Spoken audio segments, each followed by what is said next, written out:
And welcome. Yeah, the county fire has more than doubled in size in the last 24 hours, fueled by whipping winds, dry vegetation, and near triple-digit temperatures. Now, the fire is just under 50,000 acres tonight with 3% containment as we take you out for live pictures above the fire this evening.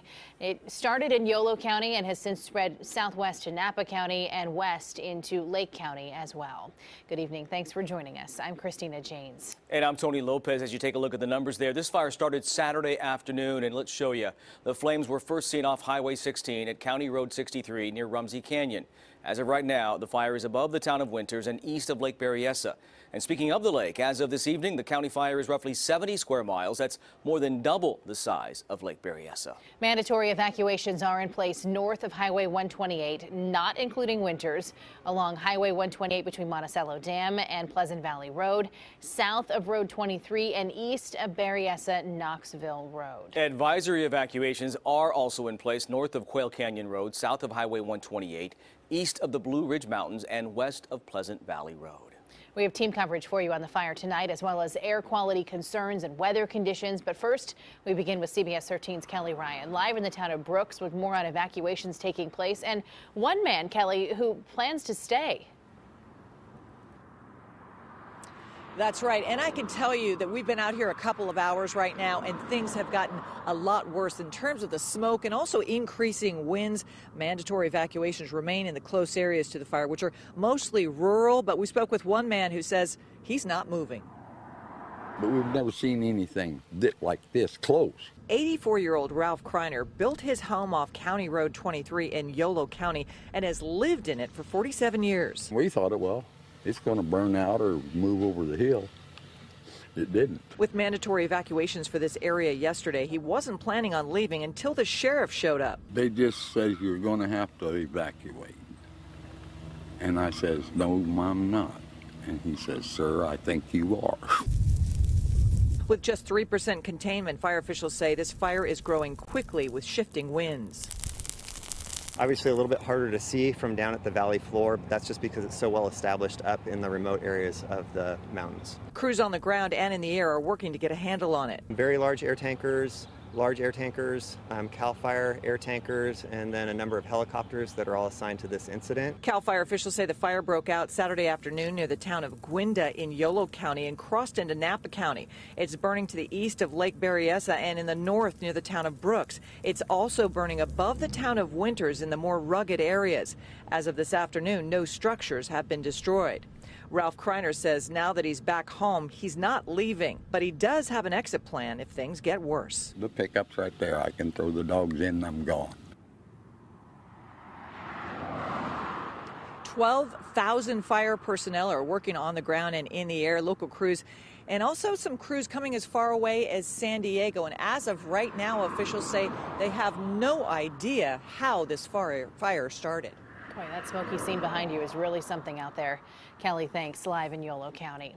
A part of the reason that this fire is spreading so quickly is the steep terrain. For every 10 degrees of slope that a fire climbs, the rate of speed can double, in part because the heat from the fire is preheating and then drying out the vegetation above it. The winds and low humidity certainly aren't helping either. Dave joins us from the Weather Center with more on the conditions fueling this fire. And as we had heard in one of the earlier stories here, the winds are all over the place. And the sweet spot right here just seems to be all over the place, right up here around Lake Berryessa and all throughout this section of where we've been dealing with fires. But they are starting to shift, coming around out of the southwest, which is some good news. We have at least the opportunity to shift the smoke in spots here in the valley, maybe push it off to the north and to the east. And on the fire line, it will increase humidity just a little bit. So we're talking about a humidity at 64%. Dew points are up a bit. Temperatures are down 80 to 85, so much better than we saw over the weekend. But they are sustained winds coming in here on this fire out of the south and west-southwest at around 18 miles per hour. So you know you have stronger gusts helping to fan those flames. The high pressure and heat that we had over the weekend is actually pushing off to the west. And the reason it's going to be going off to the west is because we're looking at cooler air and a trough right here that's actually going to help to push it off to the west. So as this cooler air gets in here, tomorrow will probably be similar to today, but we'll start to develop more of a southwesterly push, and that should help to at least clear out some of the smoke here in the valley over the next day or two. We're going to significantly cool down just in time for the 4th of July. We'll have more specifics on that, and we're also going to have specifics specifics on this. We are looking at air quality issues. Ozone tomorrow, which is the classic number that we look at as far as just bad air quality around here. It's going to be unhealthy for sensitive groups, but the particulate matter, the smoke matter, is also going to be in the moderate to unhealthy for sensitive groups, depending on where that smoke does drift. But we should start to see it shuffle around a little bit and push off to the north and east. But the good news is we're cooling, and that should help firefighters immeasurably. Back over to you guys. Let's hope so. All right, Dave, thanks. Sure. Now, for those of us who are not in the path of the flames, we are still, of course, seeing the effects of this thick smoke. Take a look out here. The video shot in Stockton here, but some smoke from the county fire has been seen all across the region. Some areas, including Natomas, even seeing falling ash at times. Pretty widespread, the impact. CBS 13's Angela Musalam is live in Winters, where it's so bad the city has decided to cancel its fireworks show. Angela?